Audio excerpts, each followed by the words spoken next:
السلام علیکم۔ لاہور سے بڑی خبر آ گئی۔ جنسی زیادتی کے الزام میں گرفتار مفتی عزیز الرحمان کا ڈی این اے میچ نہ ہو سکا۔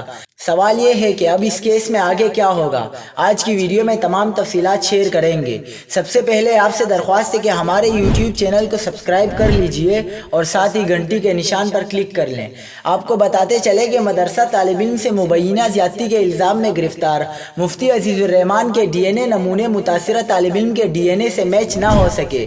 پنجاب فرانسک لیب کی جاری کردہ ڈی این اے رپورٹ کے مطابق مفتی عزیز الرحمان اور متاثرہ طالب علم کا ڈی این اے مطابقت نہیں رکھتا۔ مفتی عزیز الرحمان کی ڈی این اے رپورٹ فرانسک لیب نے 24 جون کو جاری کی، جسے پولیس نے تفتیشی فائل میں لگا کر عدالت میں پیش کر دیا ہے۔ رپورٹ میں بتایا گیا ہے کہ جنسی زیادتی کا الزام عائد کرنے والے مدعی مقدمہ اور ملزم دونوں کے سیمپل لیے گئے، لیکن کسی بھی قسم کی جنسی زیادتی کے شواہد سامنے نہ آ سکے۔ ڈی آئی جی شارق جمال کا کہنا ہے کہ ملزم کے خلاف ویڈیو شہادت کی بنا پر چالان مکمل کریں گے۔ مقدمے میں مزید دفعات لگنے سے ملزم سزا سے نہیں بچ پائے گا۔